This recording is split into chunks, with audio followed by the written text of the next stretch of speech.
los Estados Unidos, Donald Trump, que iba a hacer un acuerdo con Irán, y ahí en ese acuerdo los que no están muy contentos, Jennifer, son los israelitas. Está todo el mundo contento, el presidente Trump en Francia, en el G7, en reunión, hablando y socializando ese acuerdo que hemos conocido algunos apartes, pero Israel dice, ese acuerdo no es nuestro, y están muy molestos porque dice que no hay claridad frente al tema nuclear, que fue la razón por la cual ellos iniciaron esta guerra en Medio Oriente. Sí, son varios los funcionarios de Israel que han salido a hablar sobre este supuesto acuerdo entre Irán y Estados Unidos. Todavía, Camila, no conocemos los detalles, pero Irán está bien molesto porque dice, nosotros como Israel, esto no lo dijo Benjamín Netanyahu, sino uno de sus ministros, el mismo ministro que maltrató a los que iban en esta flotilla de la libertad hace poco en Gaza. Decía este ministro que ellos no son una república bananera, que ellos tienen su independencia, que ellos van a seguir con los avances que han mantenido en el Líbano, que van a seguir luchando contra Hezbollah,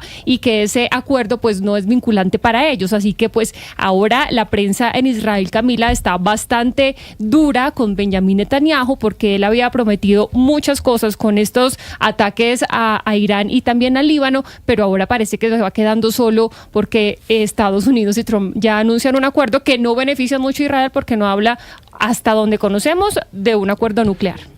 Pues fueron 16 semanas si se logra realmente este acuerdo, que todo parece indicar que esta vez sí será, porque también se ha metido el servicio diplomático de Irán a anunciarlo al público, porque 36 veces lo había anunciado Donald Trump y 36 veces que fue mentira. Pero en esta oportunidad, ya como Irán salió a decir sí, estamos llegando a un acuerdo, pues parece que esta vez sí, este viernes, sí va a ser. Camila, en teoría en Burgenstock, en Suiza, se va a firmar este acuerdo.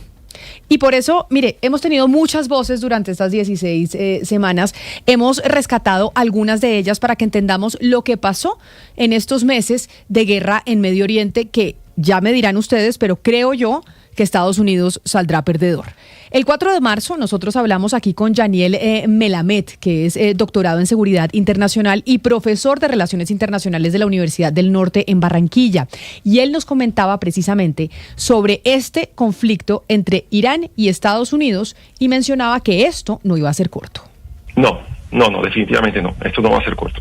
Y creo que desde un lado y del otro llevan preparándose décadas para estas circunstancias. La revolución iraní ha preparado todo un andamiaje y un arsenal asimétrico, no una guerra, para no dar una guerra convencional, porque saben que la guerra convencional no es el área donde son fuertes.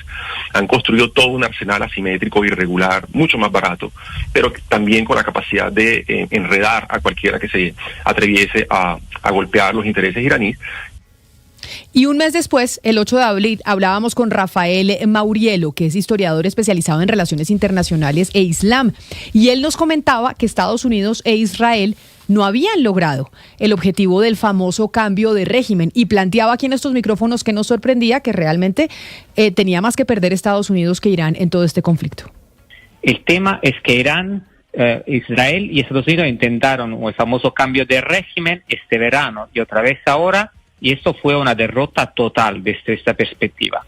Y entonces Irán demostró de tener la capacidad de poner en riesgo la economía mundial, nada más, nada menos, a través del control del estrecho de Hormuz.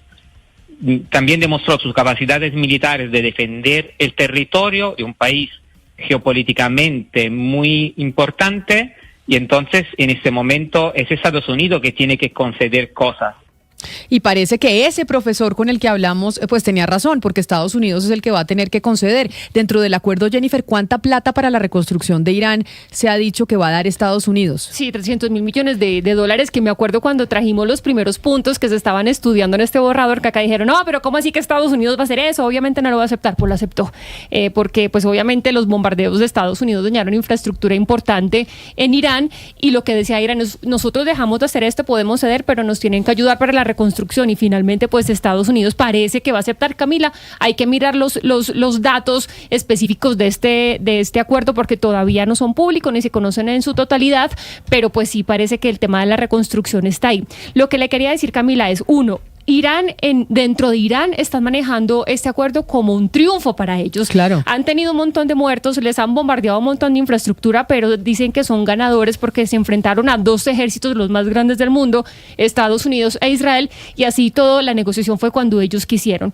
Mostraron su potestad sobre el estrecho de Hormuz, mostraron que ellos son los que mandan ahí y además lograron cambiar la economía del mundo, y ahí Estados Unidos le tocó ceder. Y otra cosa, Camila, es que se dio toda esta vuelta para llegar al mismo punto, porque el acuerdo nuclear que tenía Estados Unidos y otros países con Irán de 2015, con Barack Obama, acuérdese usted, pues tenía varios puntos. Irán aceptaba, por ejemplo, limitar su programa nuclear, reducía el enriquecimiento de uranio, eliminaba parte de sus reservas, permitía inspecciones de la Agencia Internacional de Energía Atómica. Llegó Trump y dijo, esto no sirve, este acuerdo es muy débil, este acuerdo fortalece a Irán, y damos toda esta vuelta, Camila, para tratar de llegar a ese mismo acuerdo que todavía ni siquiera se sabe que va a llegar a ese punto, porque obviamente la situación es diferente en Irán en este momento, se ha fortalecido.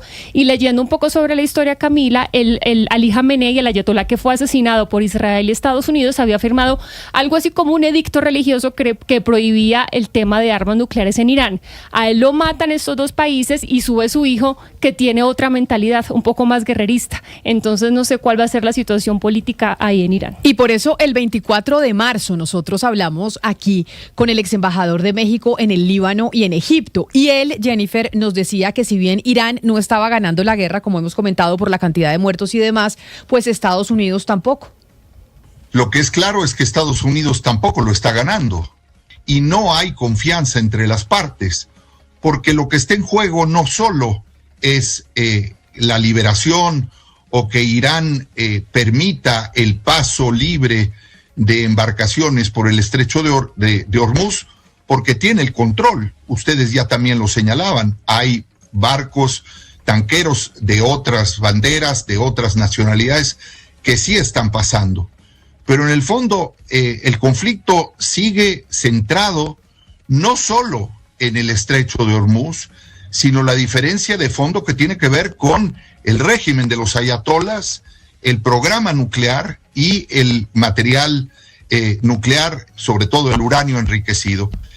Y ahí entonces quedaba la pregunta, y nos la hacíamos también nosotros hace algunos días, y es, bueno, ¿e Israel en qué queda? Porque Israel está muy molesto con este acuerdo de Estados Unidos e Irán. El 27 de marzo nosotros hablamos aquí con el capitán Ronnie Kaplan, portavoz de las Fuerzas de Defensa de Israel para América Latina, y nos dijo que esta guerra pues iba a durar lo que tuviera que durar, porque esto era un conflicto histórico. Lo que pasa es que un conflicto histórico entre Israel e Irán. La longitud de las guerras la definen los gobiernos democráticos en los países democráticos, un gabinete de seguridad como lo hay acá en Israel. Nosotros como Fuerza de Defensa de Israel somos en este momento más de 100.000 reservistas y estamos el tiempo que sea necesario. Entiendo, todos somos occidentales y todos estamos esperando el WhatsApp y estamos esperando, pero para nosotros, como te digo, es una cuestión histórica. Es la guerra de nuestra generación, no porque nos gusta luchar guerras, sino porque estamos evitando una guerra mucho más grande. Y entonces ahí, ¿qué va a pasar? ¿Qué es lo que va a hacer Israel? Porque ya Estados Unidos le está diciendo, ¿sabe qué? Acá se queda usted solo, señor. No nos vamos a quedar nosotros. Y Trump asumiendo su error, porque se lo dijeron muchos asesores, a muchos gobiernos demócratas les pidió Israel que los ayudaron en el ataque a Irán, y Estados Unidos sabía que eso era imposible. La única bolsa, Camila, que bueno, ayer era festivo en Colombia, pero no en el mundo. Entre ayer y hoy, la única bolsa que cae fuertecito es la de Israel. De resto, pues todas festejan, porque esto es bueno para el mundo. Pero la bolsa de Israel y los activos de Israel son los únicos que sufren con la noticia del acuerdo de paz. Es que así como nos lo decía el señor Kaplan en esa entrevista que estamos recordando, Camila, también lo decía Benjamin Netanyahu. Esto es una lucha generacional y por la subsistencia y supervivencia del pueblo israelí. Nosotros vamos a luchar, no vamos a permitir que Irán tenga una bomba nuclear, pero realmente el acuerdo no está hablando nada en este sentido, Camila. Entonces sí, queda Israel como en el limbo. Vamos a ver cómo van a ser y vamos a ver qué siguen haciendo en el Líbano. Camila, que usted sabe que los ataques que han hecho en ese lugar pues han sido también bastante cuestionables. Y otra cosa importante, cuando comenzó esta guerra, me acuerdo acá que también teníamos la discusión que los derechos humanos de Irán, que Estados Unidos libertad por el pueblo iraní, y esto pues tampoco está en el acuerdo que se está negociando entre Irán y Estados Unidos. Pero además porque Estados Unidos estaba enfrentando una civilización de más de 5.000 años, que lo decíamos cuando empezó la guerra, que incluso sacaron videos hechos con inteligencia artificial por parte de Irán, haciendo como lecciones de historia y diciéndole a Estados Unidos, a ver señores, ustedes tienen 250 años de creación, nosotros tenemos más de 52 siglos. Entonces, no se les olvide que nosotros hemos sido una entidad política unificada por más de 2600 años y era la Persia antigua, a pesar de que ellos siempre se han considerado como iranos. Acá estamos frente a unas civilizaciones milenarias que no era tan fácil de acabar y que así lo saben en Occidente desde hace mucho tiempo. Lo que pasa es que a Trump lo convenció Netanyahu. Se metieron mucho, Camila, los iraníes con el tema de inteligencia artificial y esas creaciones de historias, que hay que decirlo también, tenían mucha desinformación, Camila, histórica, datos imprecisos, ponían a Estados Unidos en su historia solamente como un país guerrerista, que también ha tenido muchos puntos a favor Estados Unidos como un país que ha generado también libertad. Pero sí, se metieron mucho con el tema de inteligencia artificial y con esta narrativa, pues que al final se fue regando en el mundo y que de una u otra forma era una narrativa dirigida a los propios iraníes y por eso hoy están viendo o vendiendo mejor este acuerdo nuclear como una victoria para los iraníes. Así que esa es otra de las noticias con las que empezamos la semana, que es una buena noticia para el mundo, y es que finalmente se va a lograr un acuerdo entre Estados Unidos e Irán. Las bolsas disparadas, de hecho, ¿alguno de ustedes compró acción de SpaceX o ninguno se atrevió a comprar una acción de SpaceX? No, yo no. Por acá no. Lo que está pasando es una cosa impresionante. $160 inició la acción costando, ¿verdad? O sea, cuando salió al mercado, cuando salió ya está como la oferta, 50% arriba del... Está por 260. Sí. Por eso es una cosa loca, porque no compramos, ya no hemos comprado una acción. Me he metido en eso un poco incierto, pero ya es que... ¿Usted invierte en cosas del señor Musk? Por ejemplo, yo cuando empezó a cobrar por la verificación de Twitter, dije, no le voy a dar plata al señor Musk.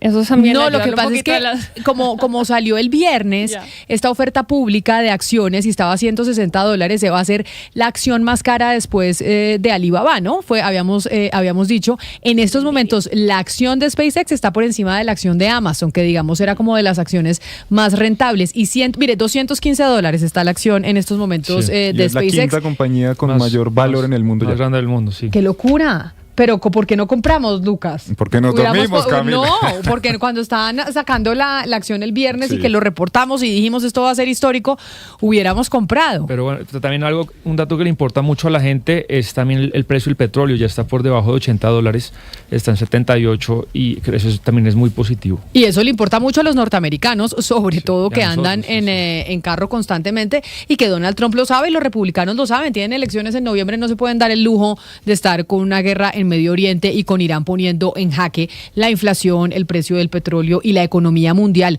Pues de hecho, Europa por primera vez en muchos años subió las tasas de interés en la semana pasada.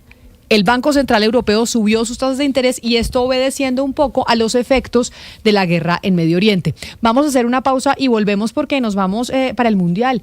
Y para el Mundial porque no sé si ustedes ya llenaron el álbum completo, pero queremos hablar de lo que está pasando con las monas de Panini, porque nos han escrito muchos oyentes al 301-764-4108, nuestra línea de WhatsApp, diciéndonos que no se consiguen. Y creo que en Barranquilla tampoco, Oscar, así que le tengo a los meros de Panini para que usted les pregunte lo que está pasando con las monas que usted no ha podido llenar su álbum.